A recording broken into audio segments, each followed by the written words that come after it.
Hi, I'm Connor and I'm 14. So come on, who else hates school? Yep, all of you. Most of you. Well, I really hated school. But then the most amazing thing happened, and then I loved going to school. I can't wait to tell you about it. Thanks so much for listening, and I hope you enjoy it.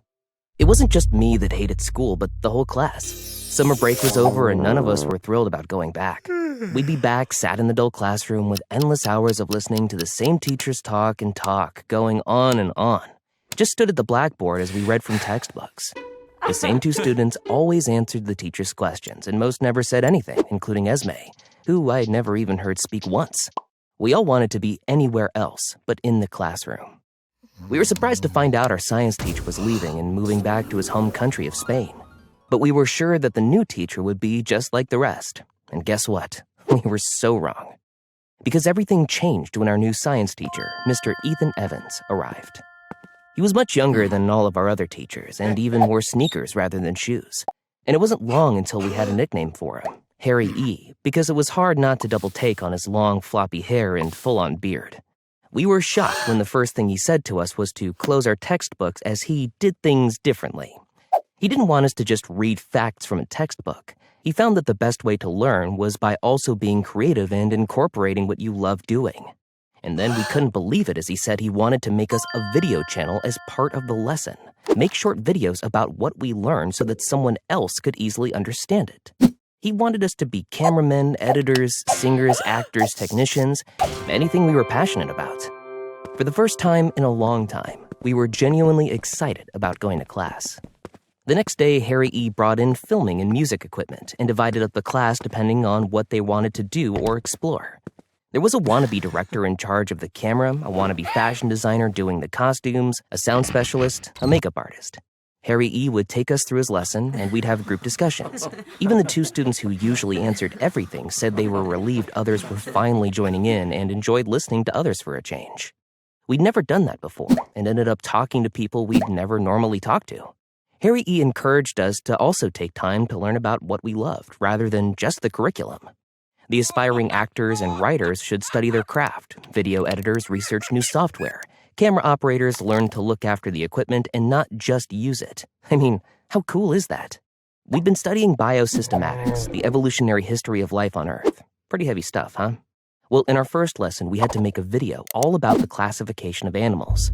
We thought we'd never understand it. Then Harry E. gave us a mnemonic, which are words in a pattern that help you to remember facts and things easier. To help learn the animal classifications, he said, kings play cards on fat green stools, so that we could remember kingdom, phylum, class, order, family, genus, and species. Suddenly, Esme, who I'd never heard speak before, got really excited and suggested that it should sound like a rap, and that would be a great way to make the lesson relatable and easy for others to understand. I didn't know Esme could talk, let alone rap, and that was it. We started writing lyrics, wrote a script for a music video, thought about costumes, music, backdrops, lighting, used all our combined skills and strengths. We finally uploaded the video, and it was a hit. We got loads of likes and subscribers and comments.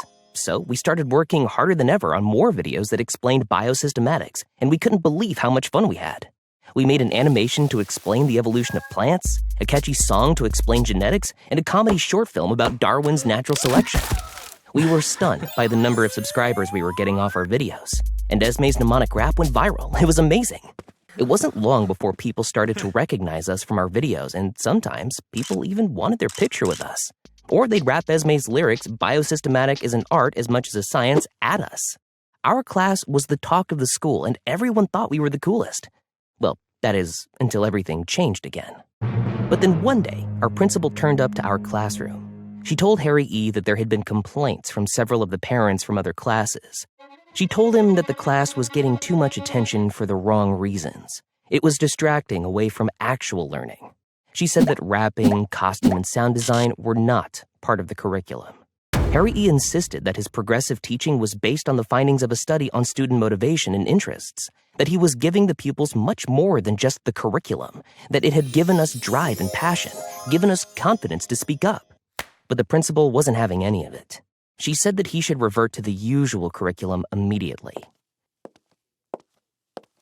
She stormed out, and we all thought that was it, until Harry E. raced after her. But when he returned, he told us he'd been suspended. We were gutted.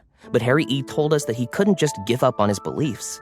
He said that we'd been a great class and it was okay if we won't be able to continue the channel. And for the first time, the normally bright and charismatic Harry E. had lost all his enthusiasm. But we wanted to fight for Harry E. Our poor substitute teacher was overwhelmed with us, and I can't blame them.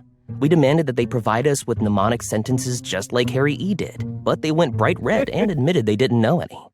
When they wanted us to quietly read our textbooks, we wanted to read them together, then discuss them as a group. And one time, when they were giving a class on DNA, Esme answered in a rhyme and said that, like a code or a blueprint for a video game, DNA decides if your eye color is the same. I did feel a bit bad, but there was no way we were giving up on Harry E.'s methods. We worked like crazy on new videos in our spare time because we were sure that our success would be the best argument to get Harry E. back. And our videos continued to get more likes and subscribers. Then, several days after Harry E.'s suspension, the principal told us that a panel from the school board had heard about our YouTube channel and Harry E.'s teaching methods. They wanted us to take a test. We were like, what? But the test would assess our knowledge of the curriculum, which the principal was sure would show gaps caused by his improper teaching. Harry E.'s fate depended on the outcome of the test, and we believed that Harry E.'s teaching helped us learn better. It was the day of the test, and the principal herself handed out the papers and supervised us. The results were to be announced soon by the Board of Examiners. We had never taken a test with such concentration. Afterwards, we paraded in front of the principal's office and held up homemade signs demanding they free Harry E. Finally, the time had arrived to find out. And the principal told us that we'd delivered an above-average performance. Congratulations! We then found out that the school board had decided to let Harry E.'s progressive learning project continue and make another assessment at the end of the school year. If it goes well, the project will have an influence on the future way of teaching. But the best news was that Harry E. would be back. So if you're struggling to learn in some of your studies, maybe Harry E.'s methods might inspire you. It really helped us to think about how we might explain it to others. Well, that was my story. Have you ever had a progressive teacher or one that had any unusual teaching methods? Do comment and let me know, as I'd love to hear your stories. What a great video. Have you ever had a teacher as cool as that? Let us know in the comments down below who your favourite teacher was and why. And be sure to check out this similar video starring Nils, who couldn't manage to keep up with the pressure of schoolwork. And be sure to like, comment and subscribe, and we'll see you in the next video. Most of the others in my class, especially my best friend, Dominic, found math easy. It was so frustrating sometimes.